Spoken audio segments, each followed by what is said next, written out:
Okay, David Bubble's Adventures today comes from Blackpool Pleasure Beach. And we start off behind the scenes tour, one of the new tours this year. We start off with the Derby Racer. This is one of only 3 in the whole world. We're going to go down below in a minute and see what's happening down underneath the racer.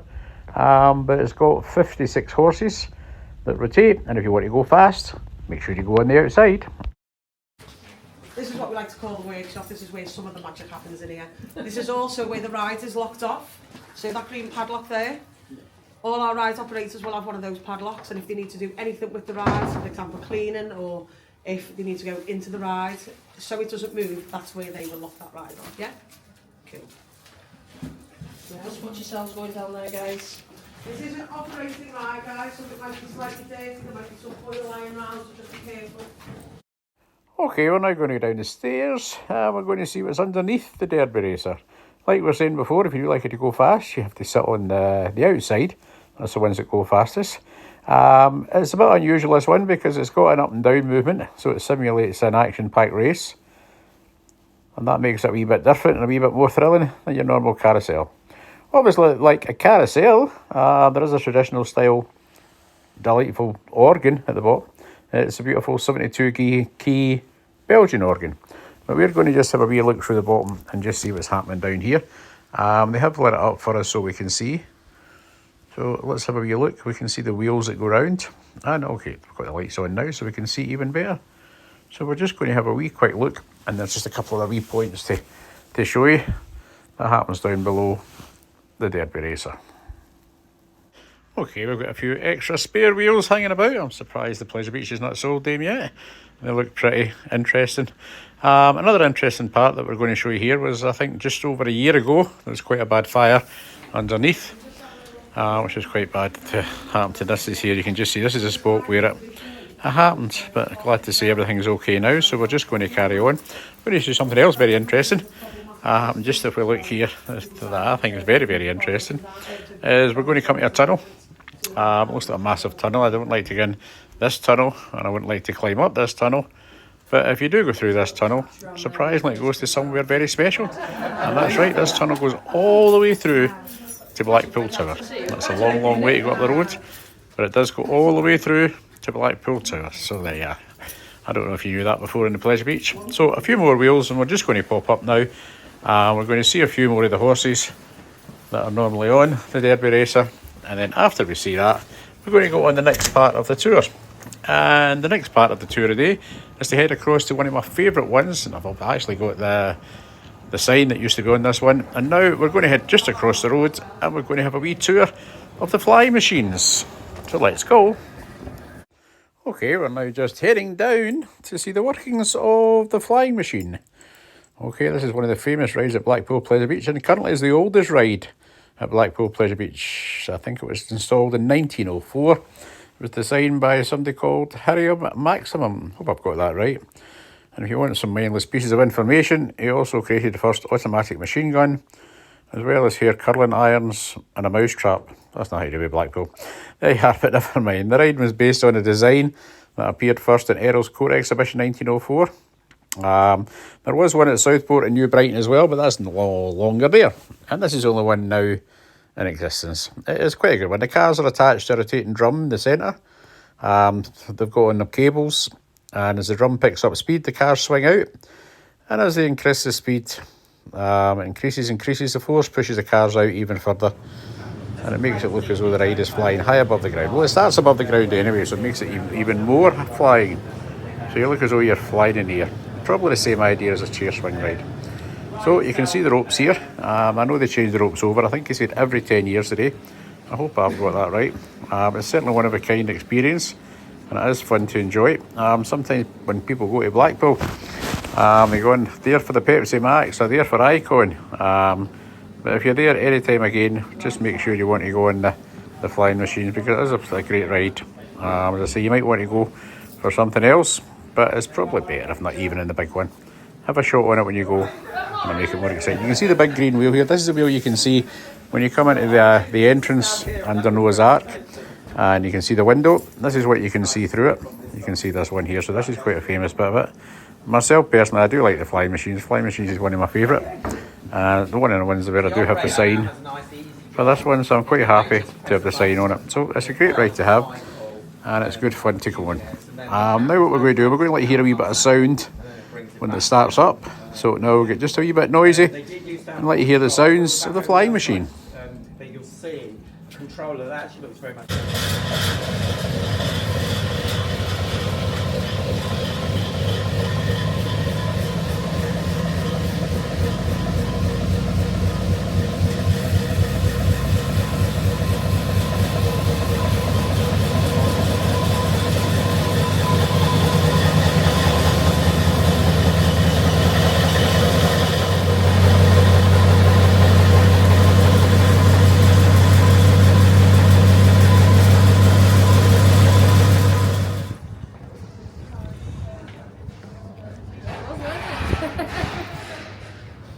Yeah, it's only on the one, but when it's on the two, it's a lot more.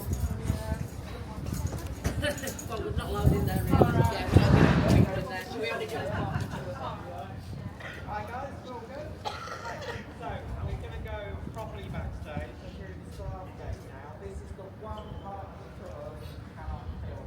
Alright, and we'll tell you the number. We're going to go and see stage work. Alright, so let's go this way. We'll come back to you anyway, don't need to.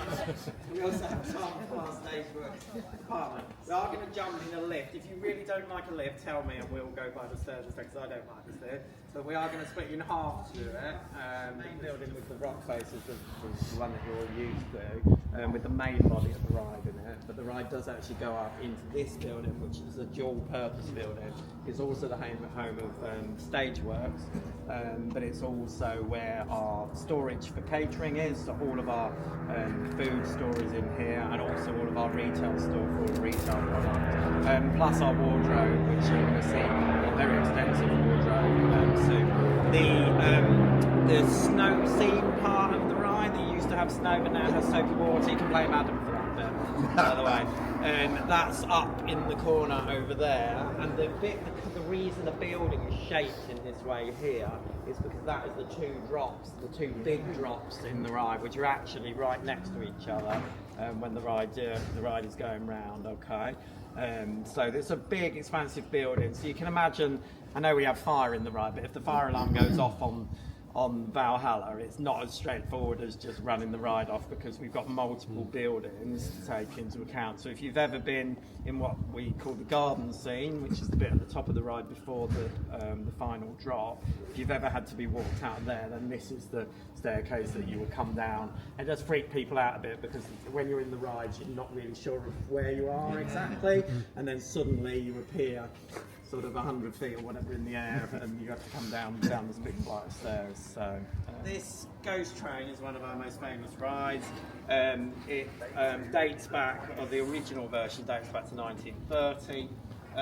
This allows us to make the claim that it's the world's first ghost train, and that every other ghost train in the world has been named after this one. When it actually came here, it was called the pretzel ride, which is a style of ride based on the shape of the track that was popular in America.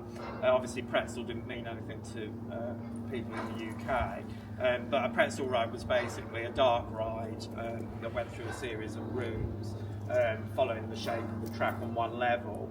In those days, rides lived or died by the number of people that went through them, because obviously you want a good throughput. So what I said about the flying machines is equally important over here, because it was all equates to tickets and money, and it wasn't very successful. And so it looked at the point where they were looking at whether it was going to last or not. Now it depends who you ask.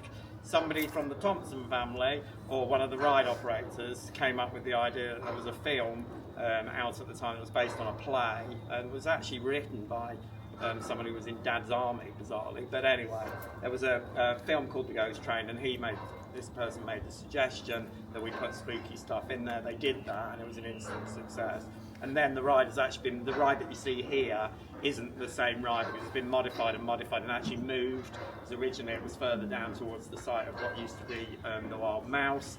And it had a second story added to it. And Joseph Emberton, who's the kind of very famous architect, whenever you think of Pleasure Beach, was involved in that recreation. But it's actually been recreated since then as well by the general managers redid the ride as well. So the version that you're seeing has had so many bits added to it, and some of it's some ways that's part of its charm, is the fact that we've never really finished with it, and we still actually Adam, who you just met, still actually adds new bits and pieces into. I've been as a guest appearance in it for the last 2 Halloweens, but they're always adding different effects and playing around with the ride. For the last 2 years, we've been able to put live actors into a live ride situation for our Journey to Hell events, which I've made sound. Okay, another wee tunnel for us. There's a Bourbon Street Diner. Don't know if anybody can remember that, but when you used to go on coal mine, the train used to go down, you used to be able to see the cafe. That was the cafe that used to be there, and you used to see the river caves as well, but that's been closed off over the years. This is one of the tunnels that takes us from just outside the Ghost Train, and it'll bring us out at the river caves. These are the tunnels that they use on the Halloween experience, Journey to Hell. As you can imagine, it would be very, very expensive to make new tunnels from Tibica Maze like some of the parks have done. So why not utilise the space that's there? So you'll see some of the designs and things still there from last year. In actual fact, there was a Mr. Funshine under here that I'd bought that they'd put up and decorated, but he's rescued now and he's back home with me. Why they put Mr. Funshine on Journey to Hell, I'll never know. So once again, this comes out the door, and that's us at the River Caves. A good wee shortcut for the staff as well on busy days. The River Caves are being reimagined this year. We're looking forward to that, certainly on that. So let's hear what we've got to say about the River Caves. Once again, this is another sign that I've got. I do have the original sign that was up on the River Caves, which is in my collection again. A reimagining of the ride, but it is an interesting ride because I told you obviously a bit of a history about the flying machines, and this ride dates back to 1 year later, so 1905. And it was originally bought here by these are in the days when some of the rides were actually operated by concessions, by a company called the London Company, which is quite deceiving because it was actually a company based in Coney Island. They had put a ride like this again into Earl's Court. So that show at Earl's Court is really sort of the genesis of where a lot of some of Pleasure Beach's original rides come from. But because of the success of the ride there, that's why we've got this ride here. And then I can't really tell you what we're doing about it. But just obviously keep an eye out, and I also can't tell you what we're doing on the other side of this big platform.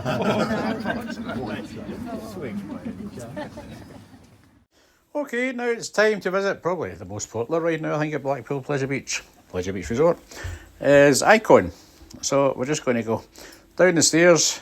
We're just going to go by and look at this. I've done quite a bit of renovations where Grand Prix used to be. I think they're going to make any gardens just now. It looks more like gardens. It's going to be me. I see them doing some fencing today. So I think for this season, maybe next year, they'll have a new ride there. But I think for this year, they're just going to tidy it up and just make it look respectable. They've still kept the fountain in the middle, so that looks good. So it's time to go and get some info on Icon. There's actually a ride that I've never been on, and I don't know if I'll go on it because my bones are too old now. So let's hear about Icon. Okay, so what we're going to do, I'll tell you a little bit about the ride and how it came to be, and then we're going to go through this weird door here that gets us out to the platform. So just be aware, because we're going to cross over the train and go through that door over there. So there is a couple of drop hazards where there is no barrier, so you just need to be aware of those. We obviously don't want anyone to fall. We're going to go and look at the main as well. Icon was built in 2018. It's a double launch Mac coaster. The reason why we were able to get such a long ride into this area is because we basically computer scanned the whole of what we call South Park. The park itself is split into 3 areas: North Park, South Park, and Nickelodeon Land, and it also operates in that way. And the dividing line really between North and South is Watson Road, the public road that runs between us, but when you're in the park, it's obviously hidden by the bridge that we've just gone over. Anyway, they scanned this area of the park down to the millimetre, and that gave the space that was available in order to plan the coaster. A key thing with that was the existing gap in the Big One structure that was never intended to have a roller coaster pass through it. But as soon as they, by doing that scan, figured out that there was enough space, and you can still see the gap, it's the same gap that the ride goes through. As soon as they figured out that they could get the track to go through that twice, plus the train, plus the safety envelope for people riding with their hands in the air.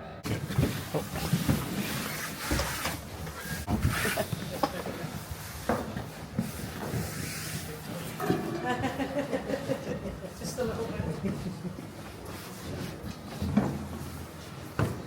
Everywhere that we're stood on now actually shifts over into line with the maintenance bay. You can see that we can hold 2 trains in there, and then we can bring them out and put a train on and swap them over and so on. So this, what you're standing on now, all moves across to get into line with those trains. It's different to the big one. The big one is stacked vertically, which is quite unusual. We did that for space, to try and minimise the space that it used. But on the big one, there's actually 2 tracks below the track that you see in the station. And so the reason why that station design is all thin and tall is to allow for, if you were bringing a train up from the pit, which is 2 tracks below, you've got to have the space above to be able to bring everything up, and it comes up all suspended on cables.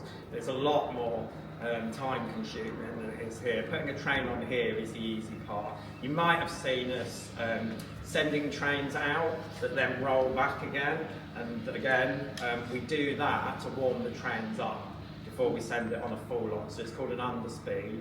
They usually do, I think, 3 on each train. So say a train got introduced halfway through the day because we were busier than we expected or whatever, and then you would see them go through that manoeuvre first before that train gets put into use.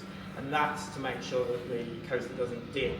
And so when we say that, that means coasters are ultimately free rolling. Now this one's a little bit different because obviously it's a launch coaster, but effectively, once the coaster goes over the top hat element over there, it should always make it to the second launch, okay? But we do part of that process to ensure that it always does make it, okay?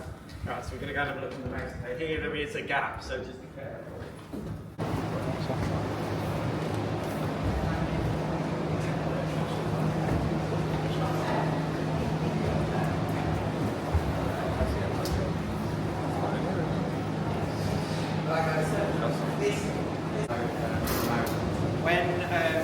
With Pleasure Beach, because of the illuminations extension, because we open now to the end of November,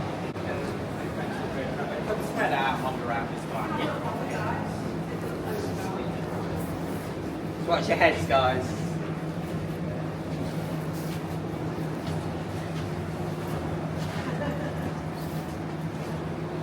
One of the things you find with polyurethane wheels, which is this bit on there, is if you get imperfections in it, then when you're riding it, you'll really be able to tell, because you'll get that vibration through the train. So they've got nice easy access here. Because it's an LSM launch coaster, we also have magnets underneath the train, and then we have the stamp stators, which are the white things on the straight piece of track that you see, and basically through putting an electrical charge through them, you know when you try and push 2 magnets to get them and they repel, that is what is the track is doing to the train to get the train up to 50 miles an hour in 2 seconds.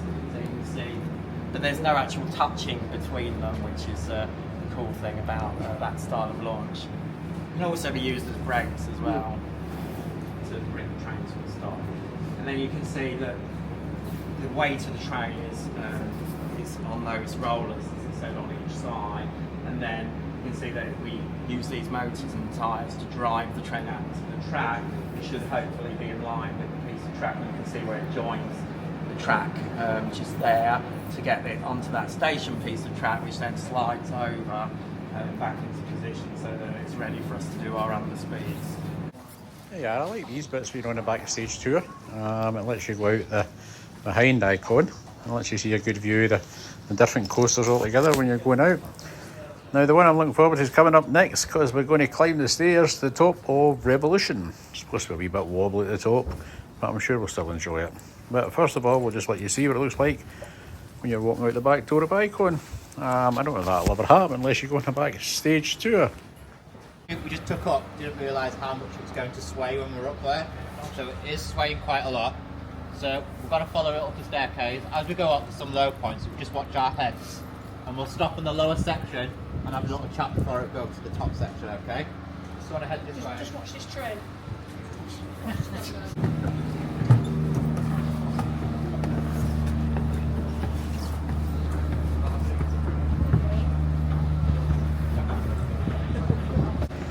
Yeah, we've got lovely blue skies today. Well, there is clouds up here, but it's blue as well. So it's ended up a lovely day, a wee bit chilly, but it is March. So we're now going to go up to the top of the Revolution. There's the Avalanche, one of my favourite rides. The Revolution obviously was sponsored by Iron Brew at one time. I think it was Iron Brew Revolution, but I don't think it's sponsored by that now. I think it's just a Revolution now. Still quite a popular ride, although it's been there for a long, long while. So we're going to climb up these stairs. I don't mind heights, so I'm looking forward to the view when we get to the top very, very soon. By these big ropes and the trolley ones on the top. So you have a trolley on the station side that will launch you this way, and a trolley on the far side which will launch you backwards. There's a big continuous rope that goes round, and as we go up to see the trolley, as we do go up when we follow Claire up the stairs, you just watch around the edges. There is a little bit of a trip hazard there. Just keep to one side and don't go past Claire, and then don't go past the chap at the back, okay, just for your safety. So if we follow Claire up, we'll follow you around the route we're going to take, and then we'll have a little mark when we go to the top. I know you're like, woo! You guys, that's it. Start for us. That's it, on this side. Keep going further down.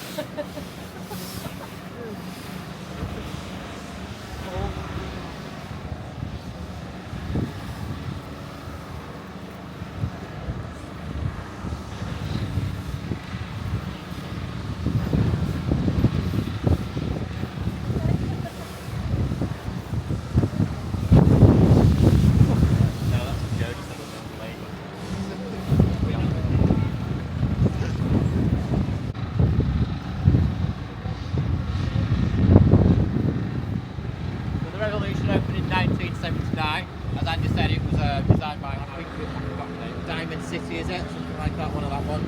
There's only 2 left in the world. As you can see, this ride is massively affected about the weather, and it is a continuous paint strip all the way around, same as the big one and the Infusion. When you paint one bit, you got to go back and paint another bit, It's a big continuous loop. While we're up here, you can take as many pictures as you want. The other group didn't want to stay long because you could feel it sway. It was a bit breezy, so we were up and down quite fast. So whenever you're ready to go down, just give us a collar and we'll go down. If you do want to come around this side and take some pictures, that's fine. Just don't go past me, or if you're on that side, just don't go past Claire, okay?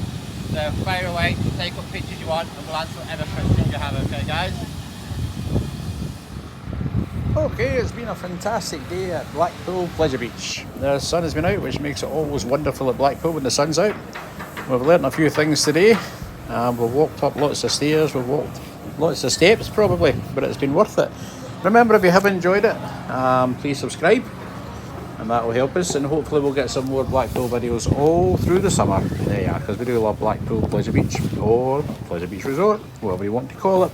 So we're going to head back now. I think we got a wee coffee and a sandwich, and they also give us a wee prize. I think it's a wheel from the big one, and a postcard. So what more could you ask for? So you have a nice time, and we'll see you next one. Bye bye for now.